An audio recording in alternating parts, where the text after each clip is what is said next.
Alrighty, here I am again. And if you're watching this, then again, you either lead a boring life or you're quarantined and are having a boring day. So I'm just joking. I love being with you. I pray that I can be a blessing to you. You know, which reminds me, I was praying several weeks ago. I started praying through the model prayer that Jesus gave us. And when I come to the part of give us this day our daily bread, I would just say to the Lord, you know, Lord, I know in our country we don't need, I mean, we have food. It's not like we have to pray every day to have our meals, most of us. And lo and behold, little did I know that a few weeks later, we would be wondering where our meat comes from. And or if we can even get meat for that day. And so I guess God really humbled me on that one. It just didn't take much to bring us down. So these days we pray, give us this day our daily toilet paper, don't we? So anyway, I hope you have food. I hope you are having a good day inside or outside. Hopefully you can get outside.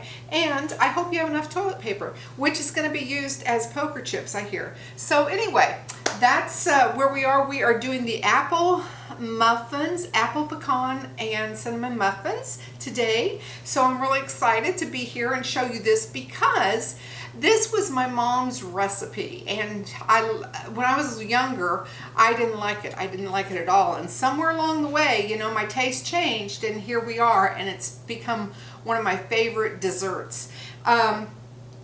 This is usually a cake. My mom always made it as a cake, and the best pan was given to me that I know of. It's a heavy duty pan, and it makes a great cake. And you're actually going to bake a cake. Let me tell you this, because we're going to go into muffins. But you bake a cake at 350 in a 9x13 pan, and I start at 45 minutes. And then you just kind of go up from there. It really depends on an oven. So if somebody tells you it takes exactly an hour, remember, every oven is different. So you would just grease and flour that pan, and when you were done with all this, just put it in that and bake it and start at 45 minutes. And let me give you a little tip on cakes. I just learned this trial and error. You probably already know it, but I'll just throw it out there.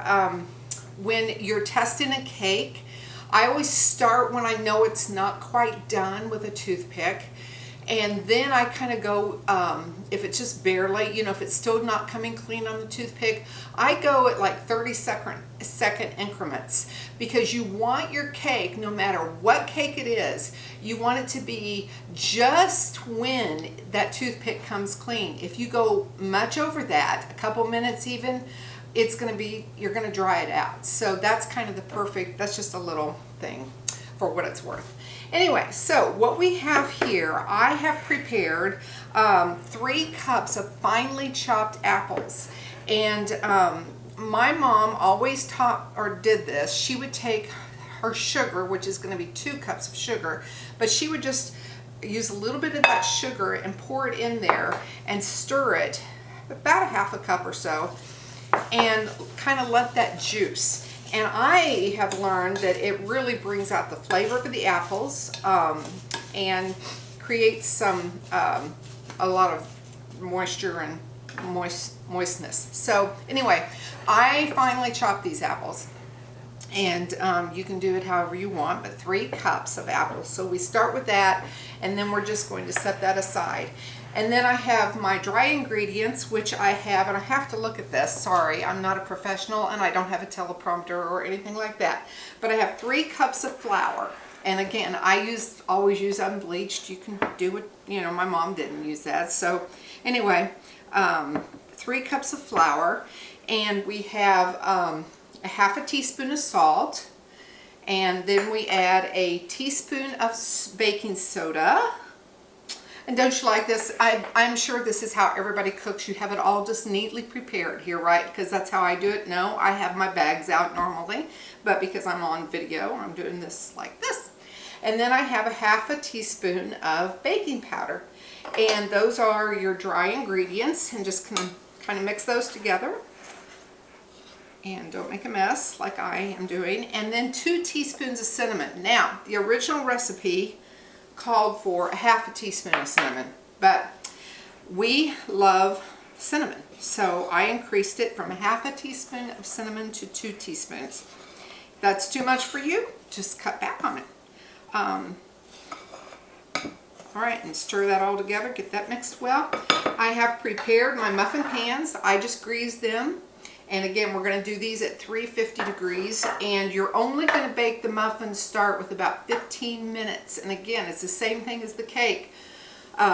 You're going to test them, and as soon as they are just barely, the toothpick is barely clean, you're going to want to pull those out. I'm sorry I'm messing with my hair. I'm just really shaggy, you know. I need a haircut. Thinking about cutting it myself, and as soon as I say that, I know that every hairdresser I know just fainted. So, but that's okay. You can fix it, and I'll pay you good money to fix it.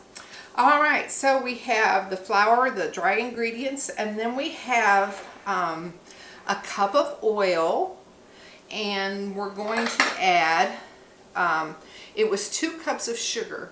I've put some in my apples, and the rest of that just to add to the oil. And I forgot the eggs. So my husband's going, as I mix this, he's going to get me a couple of eggs. And we're going to put those in here.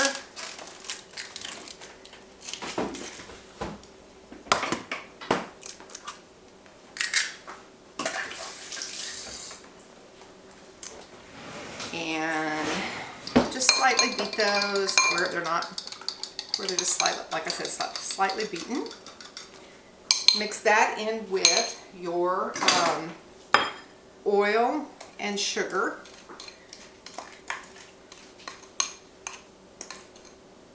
Mix that really well together.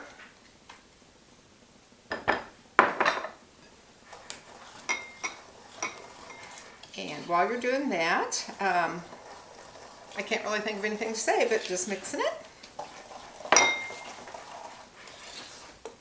While I'm doing that, I'm going to tell you about the how to crispen these. Oh, one thing too, on my apples, I use Honeycrisp apples. I find those to be the best. Actually, my very favorite baking apple is Arkansas Black, but you know, I live in Texas, and Texas really does think they're the only state in the union sometimes. I don't think they've ever heard of Arkansas Black apples, so I can't get them here. But Honeycrisp is fantastic. I love it. And then we're just going to mix this to our flour mixture. And while I'm doing this, I'm going to tell you what we do with the muffins. You know, it's just my husband and myself. I can't keep all these carbs, and we'll just eat them all while they're fresh. So we freeze these, and these freeze really, really well. And when we want 1 or 2 or whatever, we just, I'm going to just go ahead and add this to the apple mixture, and we'll stir that all up. I freeze them, and when we want 1, I just pull them, a couple out of the freezer, put them on a plate or baking sheet or something, and I heat them up at 250 for about 30 minutes or until the outside is crisp. And it is not real crisp, but just kind of crunchy. Oh my, they are so good. They're still great and moist on the inside, and then on the outside they're kind of that crunchy. It's really, really good. And for the cake, if you top it off with some whipped cream, oh my.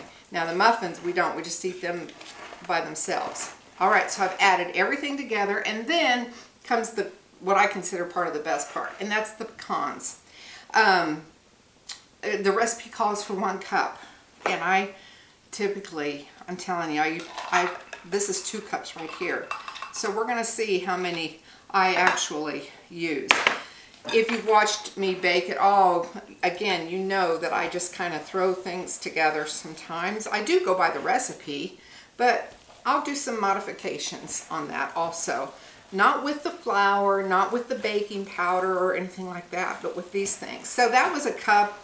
I can plainly see that it's not enough. So I'm just going to add, so I had 2 cups in here almost. So that's basically 2 cups of pecans. It probably makes a little heavier muffins so they don't fluff up, but they are so dense and so good. All right, now this batter, if you want to call it that, is very, it's going to be very thick. So it's not going to be like a regular chocolate cake batter or anything like that, which reminds me I'll probably do chocolate cupcakes at some point. But this is really thick. And this is how you want it to look. Just stir it up really well. And then I have greased muffin pans. Going to fill those up about halfway or so, halfway to 2/3. You can kind of play with that. And then bake them for about 15 minutes to start with. Start with that. Use your toothpick to test them. And you're good to go. One other thing I've learned the hard way is that you want to loosen them from the muffin pan before they get totally cool. Let them cool a little bit, but if you don't, they're going to break up. So anyway, if you have any questions, you can always, I think it's just my friends, listening, so you can always ask me or something. But I just hope you have a great day, and I hope you're trusting Jesus, because He is going to get us through this. He has so much more for us, and do truly look forward to heaven, where He will wipe away every single tear. I'm thrilled to be able to share this with you, because my mom and I had some really good times in the kitchen, just thanks for sharing. Thanks for tuning in.